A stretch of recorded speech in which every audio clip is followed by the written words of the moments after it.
제가 지난번에도 얘기했지만 성경의 저자들, 제가 지난번에 제국에 저항하는 뭐 성경이었나요? 거기서도 비슷한데 여기도 비슷한 얘기를 하는데 그 아브라함과 다윗의 이야기를 예로 들어요. 왜냐면 아브라함이 사실 아브라함 여러분 그 아브라함은 유대교, 이슬람교 그리고 기독교 이 세 종교를 아브라함 종교라고 하잖아요. 그 말은 뭐냐면 아브라함 이야기 전승이 이 세 종교의 경전에 다 담겨져 있고 세 종교에 모두 다 어떤 굉장히 위대한 믿음의 조상 혹은 자기네 어떤 조상의 뿌리로서 다 소유하고 있까 그러니까 공유하고 있거든요. 아브라함 종교라고 하죠.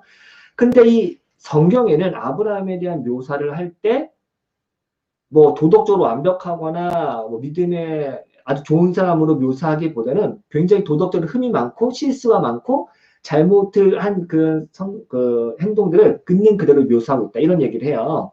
그래서 이제 아브라함의 실수는 여러분 뭐 많이 아시죠? 뭐 자기 아내를 뭐 누이라고 속인다든가 혹은 뭐 하나님의 약속을 뭐 신뢰하지 않고 뭐 첩을 둔다든가 뭐 이런 것들은 사실은 이게 왜 믿음의 조상이지? 뭐 이렇게 생각할 수 있을 만큼 좀 적나라하게 흑역사, 아브라함의 흑역사를 막 성경에 드러내고 있거든요. 근데 생각해보면은 우리 믿음의 조상이라고 하면은 굳이 이렇게 뭐 아브라함의 흑역사를 뭐 말할 필요가 있을까? 그렇게 생각할 수 있다는 거죠. 그럼에도 불구하고 이렇게 이야기를 한다는 것은 오히려 이스라엘 백성들이 이런 흑역사라든가 자기 조상의 어떤 도덕적인 타락 같은 것들을 있는 그대로 보여줌으로써 사실은 어떤 역사성에 조금 더 신뢰를 두는 어떤 그런 것들의 증거가 될 수도 있고, 한편은 이게 이제, 어쩌면 이제 성경이라든가 기독교의 위대함일 수 있다는 거죠.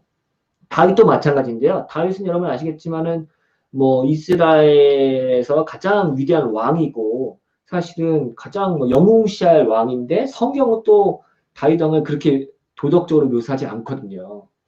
여러분 아시겠지만 뭐 밧세바를 강간하고 또 그 남편 우리아를 죽게 만들고 뭐 이런 것들이 굉장히 이제 아니 이런 파렴치한 인간이었어 이런 나쁜 인간이었어라고 할 수 있잖아요. 그러니까 사실은 우리나라 예를 들어서 이스라엘 민족 같으면 우리 민족의 가장 위대한 그 성군 성왕을 이렇게 도덕적으로 타락한 모습으로 보여준다는 것 자체가 되게 수치스럽지 않았을까? 어쩌면 이런 역사 기록을 굳이 안 좋은 모습을 쓸 필요가 있었을까? 이렇게 생각할 수 있거든요. 그럼에도 불구하고 성경이 얘기했다는 거죠. 네.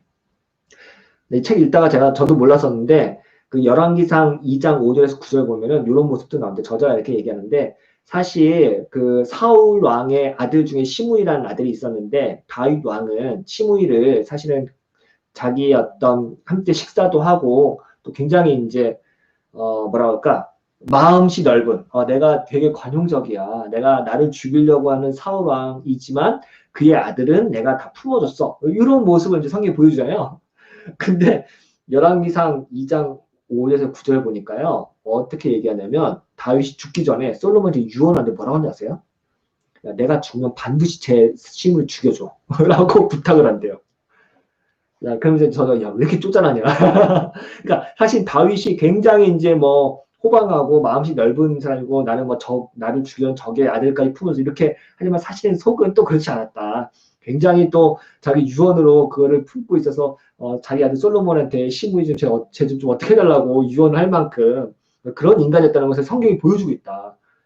굳이 이런 모습까지 성경이 쓸 필요가 있었을까? 이런 얘기를 하는 거죠. 근데 계속 이런 게 나와요.